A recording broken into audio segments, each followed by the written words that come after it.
तो हाल ही में हुए अमेरिका ईरान संघर्ष में आखिर हुआ क्या था? चलिए, आज की इस पड़ताल में ये समझने की कोशिश करते हैं कि ये पूरा मामला मॉडर्न वॉरफेयर यानी आधुनिक युद्ध के बारे में क्या कुछ बताता है। ये ऐलान था अमेरिकी सैन्य ताकत का कि उसे कोई छू भी नहीं सकता। लेकिन जैसा कि अक्सर होता है, जमीनी हकीकत वो तो एक बिल्कुल ही अलग कहानी कहने वाली थी। और यहीं से कहानी एक दिलचस्प मोड़ लेती है। सोचिए, बस एक घटना, और ये इस पूरे संघर्ष के केंद्र में एक बहुत बड़ा सवाल खड़ा कर देती है। एक ऐसा सवाल जिसकी हम आज परत दर परत पड़ताल करने वाले हैं। अच्छा, तो इन घटनाओं से जो झटका लगा उसे ठीक से समझने के लिए हमें सबसे पहले ये देखना होगा कि इन दोनों ताकतों के बीच जमीन आसमान का फर्क क्या था। मतलब जरा इन आंकड़ों पर नजर डालिए। कागज पर तो ये कोई मुकाबला है ही नहीं, बिल्कुल भी नहीं। एक तरफ दुनिया की सबसे बड़ी महाशक्ति और दूसरी तरफ एक ऐसा देश जो दशकों से प्रतिबंध झेल रहा है। ये जो इतना बड़ा अंतर है ना, यही उस विरोधाभास को जन्म देता है जिसकी हम बात कर रहे हैं। तो अमेरिकी दबदबे को पहली और सबसे बड़ी चुनौती ठीक वहीं मिली जहां उसे सबसे ज्यादा मजबूत माना जाता था, यानी हवा में। तो सवाल यह है कि उन्होंने ये किया कैसे? देखिए, ईरान ने रडार के नियमों से खेला ही नहीं।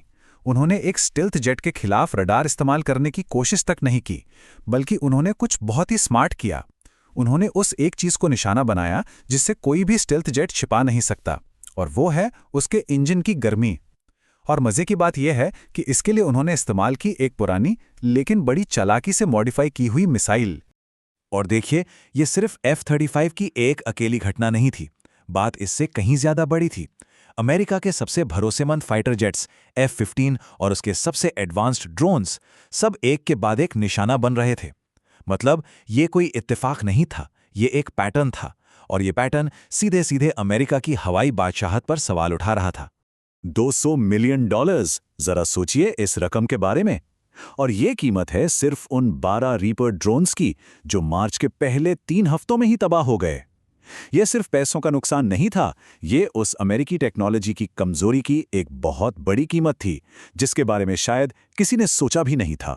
ठीक है, तो हवा से अब समंदर की तरफ चलते हैं, क्योंकि अगर आसमान में जो हुआ वो बुरा था, तो दुनिया की सबसे ताकतवर नौसेना के साथ जो हुआ वो तो कह सकते हैं और भी ज्यादा शर्मिंदा करने वाला था।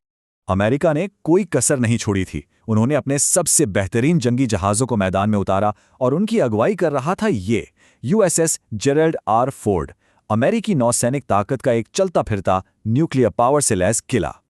और फिर कुछ ऐसा हुआ जिसकी किसी ने कल्पना भी नहीं की थी। एक आग, और वो भी कहां, लॉन्ड्री रूम में। जो एक छोटी मोटी घटना लग रही थी वो पूरी तरह से काबू से बाहर हो गई। और बस इसी एक घटना ने अमेरिका के सबसे बड़े रणनीतिक हथियार को लड़ाई के मैदान से ही बाहर कर दिया।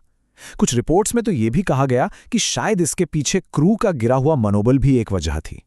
और यहां सबसे अहम बात पता है क्या है? कि ईरान ने हमला किया भी नहीं, सिर्फ उनकी मिसाइलों का खतरा, बस वो खतरा ही काफी था अमेरिका के पूरे कैरियर ग्रुप को 1000 किलोमीटर पीछे हटने पर मजबूर करने के लिए। ये बात अपने आप में अमेरिकी ताकत की सीमाओं के बारे में बहुत कुछ कह जाती है। तो हमने देखा कि कैसे हवा और समंदर दोनों जगह अमेरिका की हमला करने की ताकत पर सवाल उठे। लेकिन इस संघर्ष ने सिर्फ उनकी आक्रामक क्षमताओं को ही नहीं, बल्कि उनकी रक्षा करने की रणनीति में, उनके डिफेंसिव शील्ड में भी एक बहुत बड़ी दरार को दुनिया के सामने ला दिया। हम बात कर रहे हैं थैड और पैट्रियट सिस्टम्स की। अरबों खरबों डॉलर की लागत से बनी एक ऐसी मिसाइल डिफेंस ढाल जिसे अभेद्य माना जाता था। इसकी गारंटी थी कि ये अमेरिकी ठिकानों और उसके सहयोगियों को किसी भी हमले से महफूज रखेगी। लेकिन ये महंगी ढाल फेल हो गई। जिस सिस्टम को खास तौर पर इसी काम के लिए डिजाइन किया गया था, वो ईरानी मिसाइलों और ड्रोन्स को रोक ही नहीं पाया।